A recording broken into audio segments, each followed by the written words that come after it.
up, everybody? Bill here with Brothers Water Gardens, and today we're here in Galveston, Texas, working on transforming this small little space into something spectacular. The guys are getting ready to start digging the basin out. As you can see here, we're going to do 4 small aqua blocks. From this side to that side, we're about 7 foot, about 10 foot from there to there. But we're going to dig this down a little deeper just because we already have the concrete on both sides. So we're going to recess this thing about 8 inches. It's going to allow us to gain some elevation and then cut the waterfalls into this, almost making everything flush with the existing grade, maybe built up a little bit. And then in the background here, to add some elevation, also to get a nice light show on that palm tree there, we're going to add a patio spillway bowl, 32 inch there, that's going to drop into a little pooling section, do some nice twists and turns. We have a 4,000 gallon per hour pump on this one. We're just going to try to get as much water movement and action as possible. I'm going to try to find some rocks to where the water can really just slide over this thing, create some pooling sections in some areas, and just use a lot of smaller size 1 and 2 man boulders, just so we don't actually overpower this space. When you have a big boulder and you're trying to make these twists and turns, too big a boulder is going to make you lose your shape on one side or the other. So I think working with smaller stuff here, flatter stuff, and like I said, some cobble washes just to get as much movement as possible. So you guys stay tuned.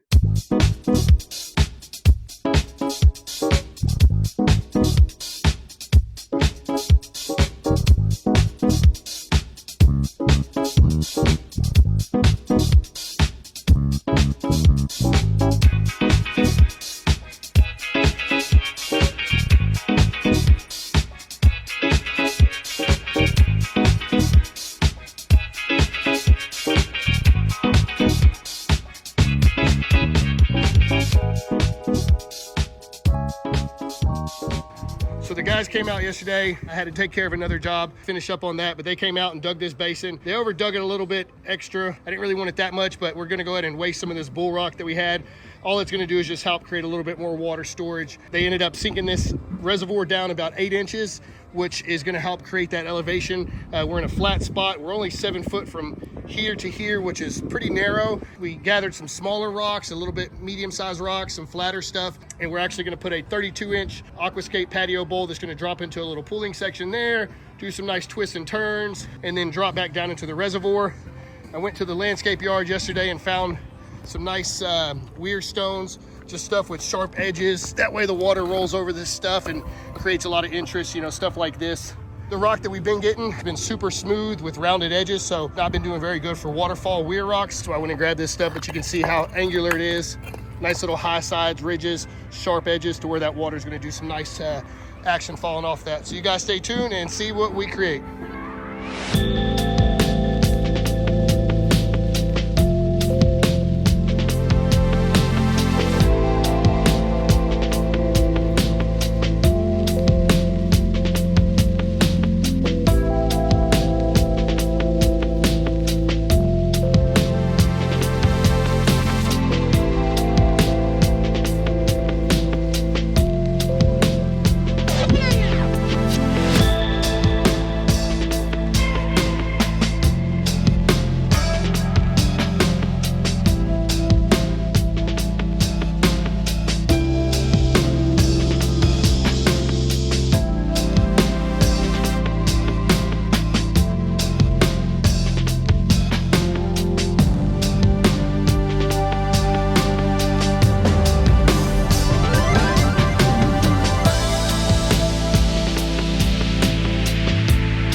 Okay, so most of the rock work's complete, and like we talked about before, since the basin took up so much of this area, we're actually building on top of the aqua blocks. So what we did in this case was we took an extra scrap piece of liner, which is this liner here that you can see the hammer and the bucket sitting on. We lifted up all the rocks that we set down just because they're super light, but if rocks are heavy and you're having to do a bib liner, then you could just cut around and foam. The purpose of this is when water comes over this falls here, if we didn't do this, you're on top of the aqua blocks, the water is just going to disappear here, and you're never ever going to be able to get any more action out of that. So what we're going to do here, big piece of liner, we're probably going to do a cobble wash here, but this big bib liner comes all the way under here, all the way at this point here. So when the waterfall rolls over this section here, it's going to be able to travel down a little bit, and we'll probably cut it here and then cobble this up. When you do this, you actually have a little bit more maintenance on your pondless waterfalls, just because you're decreasing the surface area where water can flow through all that gravel, but you're increasing the amount of water action that you're going to get. So the reason you have more maintenance is when you have leaf and debris, it's going to fall and then clog up the small little section here, and then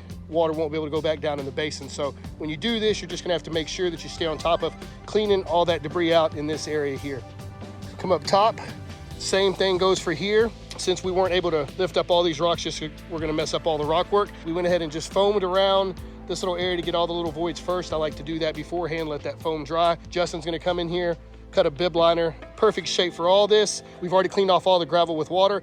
Then I'm gonna spray a bed of foam just around the edges here, wait for that stuff to get tacky, and then put that liner down on top. You can do it either with liner or you can do it fabric. I like to do the liner just because you know no water is getting through the middle. You seal up those edges, you have a pretty good seal. When you do fabric, you're having to wait over time for all those little voids to fill up with debris. So you're losing water until that thing clogs up. So I just like to do the liner. And you're doing that, a key is to make sure you get the liner clean and dry. And then when you stick it down to the foam that's tacky, it sticks really well. Once we get the liner down, then we put a bead of foam around the edge, wait for that to get a little tacky, and then I kind of press that down, really overlapping that foam and locking the liner in place.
What's up, everybody? Bill here with Brothers Water Gardens, and we are back in Galveston, Texas for the pondless waterfall reveal. I absolutely love the way this one turned out. I couldn't have imagined it going any better than it did.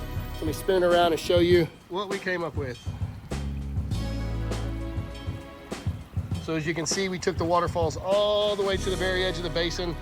The reservoir actually starts all the way back there. We bib lined everything in order to get all these falls and twists and turns to happen. I think there's 12 lights in this feature. Did a autofill valve over here, so that way the customer can run it 24 hours a day without having to worry about anything, no issues at all. We did a 5,000 gallon per hour Aquascape pump on there. We did some nice cobble washes. We actually, most of these stones are out of my personal stash. This one here is one of my buddies, so I had to give him the good stuff. But you can see the lichens and the moss. The moss probably won't stay on there just because we're in full sun, but I think the lichens will at least stay.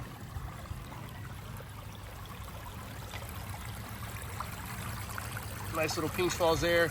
We didn't have very much elevation at all. We actually had negative elevation because this is a driveway that slopes backwards here.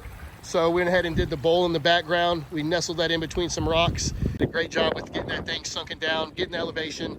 I think from here to the bottom of the basin to the top of there, I think we're somewhere around 14 to 16 inches of elevation change. But I think it came out absolutely beautiful.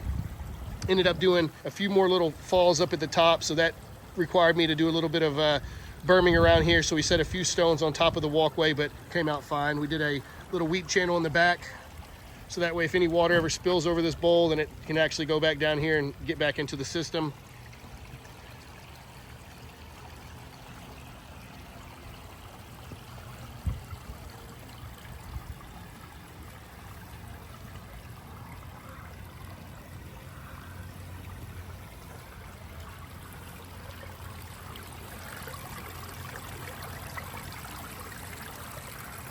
All these little 1 watt uplights and spotlights. I was gonna wait till it got a little darker, but I think we're gonna go and eat some pizza after a long, hard day.